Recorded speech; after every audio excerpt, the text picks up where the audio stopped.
Good morning, everyone. In the last class, we have completed our third lesson of history, the Delhi Sultans. Now we are moving towards the fourth lesson of civics, that is growing up as boys and girls. कि हम किस प्रकार पैदा होने के बाद जैसे जैसे आगे बढ़ते हैं, हम लड़का है या लड़की है घर पर, उसके अनुसार हमारी क्या क्या जिम्मेवारियां हैं, किस प्रकार हमें वर्क असाइन किए जाते हैं, किस प्रकार हमें टॉयज खेलने के लिए खिलौने भी अलग अलग प्रकार के, किस प्रकार हम ड्रेसअप करें, क्या कपड़े पहने, और फिर हमारे जिम्मेवारियां क्या है, किस प्रकार हमारा बिहेवियर होना चाहिए। तो इसमें हमारे पास जैसे जैसे बड़े होते हैं तो परिवार में, हमारे समाज में हमारे से क्या कुछ उम्मीद की जाती है बीइंग ए बॉय और गर्ल, की लड़का या लड़की के तौर पर। इसको दूसरा हम अगर शॉर्ट में लिखे तो लिख सकते हैं जेंडर डिवीजन।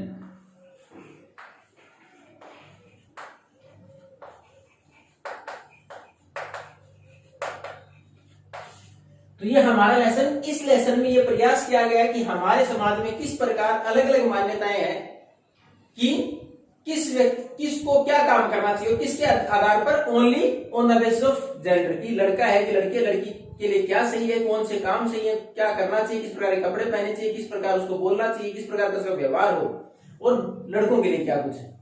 यही सारा हमारे पास इस लेसन में। उसके बाद हमें पढ़े कि कहां तक ये some time it effect negatively also, कई बार इसके नकारात्मक प्रभाव भी आते हैं। Particular section of the society work for specially the girls and the women, की लड़कियां या महिलाएं हैं, उनको इस वजह से कई बार अपमानित भी होना पड़ता है। उसी के बारे में इस बुक में दो एग्जाम्पल के द्वारा समझाया गया किस प्रकार अलग अलग समाज में अंतर भी है, हर जगह एक जैसा नहीं है। यानी जो परिस्थिति भारत में और भारत में राजस्थान में है, मध्य प्रदेश में, केरल में है, नॉर्थ ईस्ट स्टेट में, यहां भी अंतर है। आप ये 6th क्लास में भी पढ़ के आए थे कि हमारे यहां apart from the north east specially as well as the south India, the situation is totally different in other part of the India और अदर स्टेट्स। आपने साउथ में देखा था, नॉर्थ स्टेट में देखा था, women were given more part in the inheritance of the property, more even the complete part in the inheritance of property. आपने देखा नॉर्थ ईस्ट कुछ स्टेट है या केरला, आपने साउथ का एग्जाम्पल पढ़ा था कि वहां प्रॉपर्टी किस प्रकार पास होती है, मदर टू डॉटर। और बाकी अगर भारत की बात करें, हमारे स्टेट्स की बात करें नॉर्थ या वेस्ट की, तो वहां फादर टू द सन। तो इसमें अंतर तो है, हर समाज में बराबर नहीं है जिम्मेवारी, हर जगह अंतर है। उसी का कुछ एग्जाम्पल हमारे यहां दे रखा है। इसमें एक सेमोआ एक जगह है, कहां, पैसिफिक ओशियन में एक आइलैंड है। ये एक आइलैंड है, द्वीप समूह है पैसिफिक ओशियन में। यहां जैसे ही किसी घर में एक बच्चा जन्म लेता है, उसके बाद जैसे जैसे वो बच्चा बड़ा होता है, when at the very beginning he after 1 or 1.5 or 2 years, साल, 1.5 साल, 2 साल के बाद जब बच्चा चलना शुरू कर देता है अपने पैरों पर, उसके बाद पेरेंट्स उसको अपने से अलग कर देते हैं। माता पिता की जिम्मेवारी नहीं रहती उस बच्चे को आगे बढ़ाना, उसको बाकी से कहां से सीखता है, from their elder brother and sisters, अपने बड़े भाई बहनों से। घर में उसे बड़े भाई बहन है, उस परिवार में जो बड़े भाई बहन है, उसके बाद उनकी जिम्मेवारी आती है उसको आगे और बड़ा होने तक उसकी देखभाल करना। यानी पेरेंट्स हैं वो वहीं तक उसकी जिम्मेवारी निभाते हैं जब तक कि वो उनके ऊपर पूरी तरह डिपेंड है, स्पेशली फॉर फीडिंग। मुख्य तौर पर जैसे दूध पीता है बच्चा है छोटा, तो माता जी उसको उसी टाइम तक रखती है जब तक कि वो पूरी तरह उस माता के ऊपर डिपेंड है, अपनी मम्मी के ऊपर डिपेंड है। उसके बाद जैसे वो बच्चा पैदल चलना शुरू कर देता है और बाकी घर के अंदर whatever we are eating, he और she is also having that particular food, वही खाना और खाने लग जाए। उसके बाद बाकी जो घर में उससे बड़े हैं, either the children of 5 years, 2 साल के बच्चे की देखभाल कौन सा करा, तो 4-5 साल का बच्चा है वो उसकी देखभाल करेगा। उसके बाद आफ्टर सर्टेन एज, और थोड़ा सा और बड़ा होने के बाद, और आफ्टर एज ऑफ 9, जैसे ही एज 9 साल हो जाती है, किसकी, बॉयज की। इसमें एक चीज जो नोट करने वाली, कोई स्कूल नहीं जाता है। उसका एग्जाम्पल दे रखा है उस सोसाइटी के अंदर, सेमोआ जो आइलैंड है पैसिफिक ओशियन में, वहां स्कूल नहीं जाते। उस टाइम पर जो हालात दे रखे हैं परिवार के, उसके बारे में दिया गया है। 9 साल के बाद लड़के को बाकी एडल्ट जो वयस्क है, माता पिता है, उनके दादा दादी हैं, वो अपने साथ रखते हैं और वहां का मुख्य व्यवसाय क्या है, मछली पकड़ना।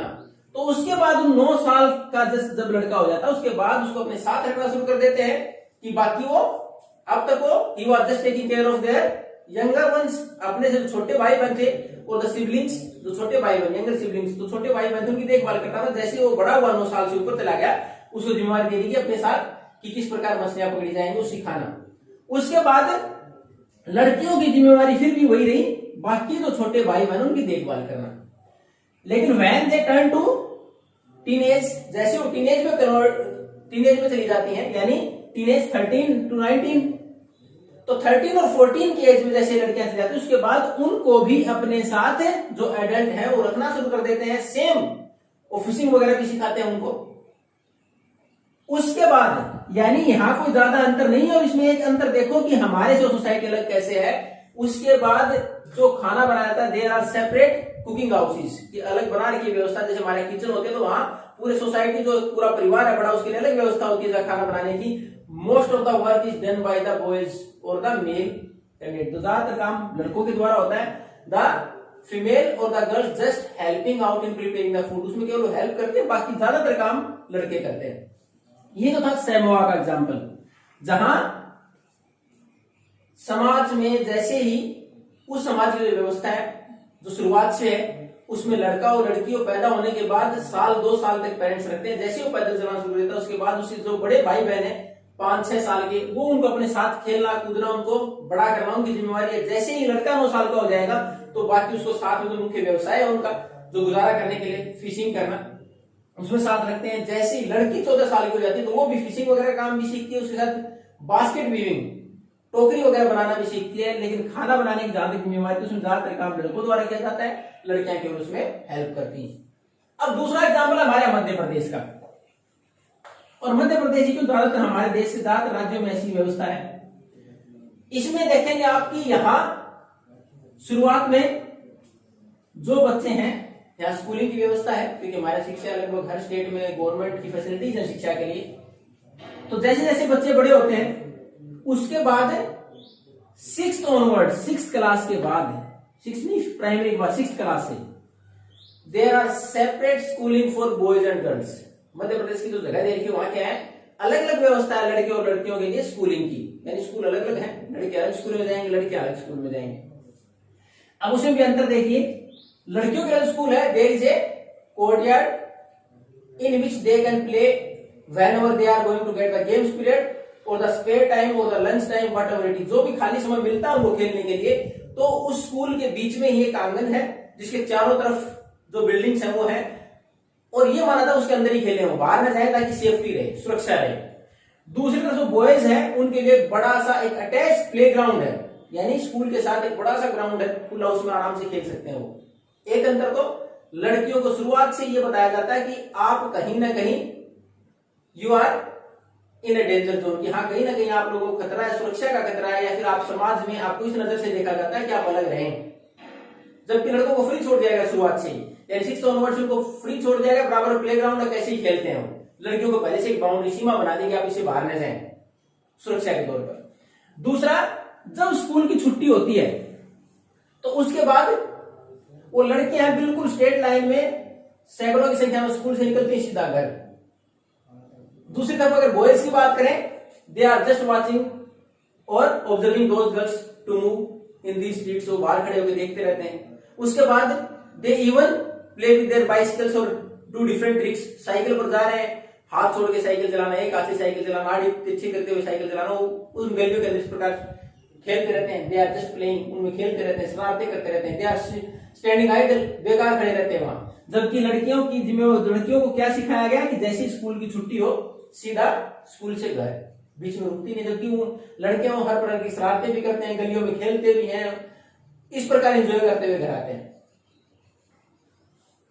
उसके बाद हमारे एक अगर बचपन से देखें तो हमारे यहाँ जब खिलौने दिए जाते हैं बच्चों को, तो उसमें एग्जाम्पल दे रखा है, girls are specially provided with dolls. आप देखते हो गुड़िया, छोटी गुड़िया लाके फिर उसको श्रृंगार करते रहे, उसमें कपड़े पहनाते, उसको ये अच्छा लग रहा है, उसकी इस प्रकार के हेयर स्टाइल हो तो वो अच्छी लगती है, उसके बाल ऐसे।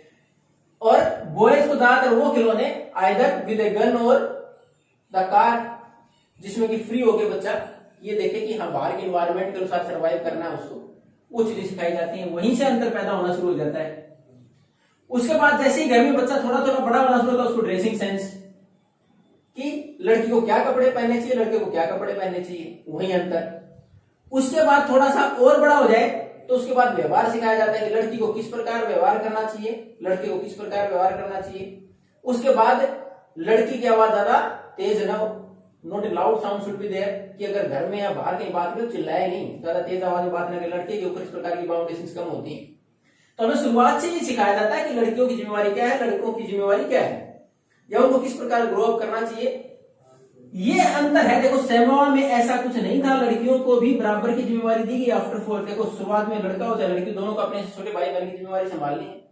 After 14 again they are equal. 14 के बाद फिर दोनों बराबर शिकार, चाहे लड़का है चाहे लड़की, दोनों जो उनका लाइवलीहुड का साधन है, जो जीवन यापन है, दोनों का बराबर है। उसी प्रकार सीखे वो बास्केट बनाना है, चाहे कैचिंग फिशेस मछली पकड़ना है। उसके बाद अगर खाना बनाने की बारी है तो भी आपने देखा कि लड़के ज्यादातर काम करते हैं, लड़कियां मदद करती हैं उसमें। लेकिन हमारे यहाँ उल्टा है। हमारे यहाँ इसलिए शुरुआत से एक हम बाउंड्री बना देते हैं कि लड़की का काम क्या है, लड़की का काम क्या है। उसके बाद हमने देखा कि समाज के अंदर the work of the women are not valued, ज्यादा हम कीमत नहीं समझते लड़की या महिलाओं के काम की।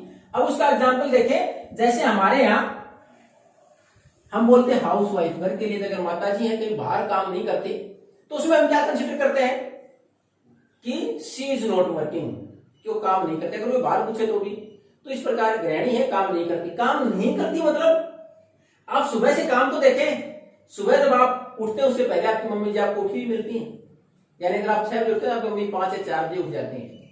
उसके बाद सुबह से लेके आप जब तक तैयार होते हैं, आपका नाश्ता बनाना, आपके यूनिफॉर्म वगैरह तैयार करके रखना, उसके बाद जैसे ही आप वापस आपकी बुक वगैरह पेन पेंसिल सब चीजों का ध्यान रखना, वापस आते फिर वापस वही खाने वगैरह की व्यवस्था करना, अपने कपड़े वगैरह धोना, सारा काम तो सुबह से शाम तक। जब आप शाम को सो जाते हो तो भी आपकी मम्मी तब तक जागते हैं, आपको पता नहीं होता कब सोती होंगी वो, क्या वो खाली बैठती हैं। अब उसको अगर वैल्यू देनी है उस काम को, तो आप एक बार कंसिडर करके देखें, अगर वही काम, जो काम आपकी माताजी करती हैं, वही काम अगर किसी मेड से कराएं, यू आर सपोज टू पे, उस दिन आपको पता चलेगा नहीं काम तो है। यानी अगर पैसे के बदले में काम किया गया तो वैल्यू है, नहीं तो नहीं है। यानी माताजी हमारे से हमारा जो टिफिन प्रिपेयर करके देती हैं, या फिर हमारी जो टेक केयर, हमारी जो देखभाल करती हैं, या फिर हमारे कपड़े वगैरह प्रेस करके देती है, धो के देती है, उसकी वैल्यू इसलिए नहीं है कि वो हमारे से पैसे नहीं मांगते। वैल्यू तो है। अगर वही काम हम बाहर से कराएं, तो अगर हम सारा काम इसी प्रकार पैसे देके कराएं तो हो सकता है वो वैल्यू हमारे जो फादर हुआ है, हु इज अर्निंग, जो कमा रहे हो सकता है उससे ज्यादा का हमारा खर्चा हो जाए। तो हम उसको इनकम क्यों नहीं मानते, जब वो सेविंग होगी तो भी इनकम ही तो है। तो हम वैल्यू कम मानते हैं महिलाओं की, क्योंकि उस काम की के लिए हम पे नहीं करते हैं। ये हमारे समाज में अंतर है जो शुरुआत से हमने पैदा किया, और जिस प्रकार वो धीरे धीरे बढ़ते बढ़ते हमारे दिमाग में पूरी तरह से ये दिमाग में सेट हो जाता है कि बीइंग ए बॉय और गर्ल की हमारी जिम्मेवारियां क्या है, किस प्रकार व्यवहार करना है, किस प्रकार हमारे समाज में आगे बढ़ने के बाद जिम्मेवारियां रहेंगी। इसमें बाकी हम कुछ एग्जाम्पल के द्वारा पढ़ेंगे।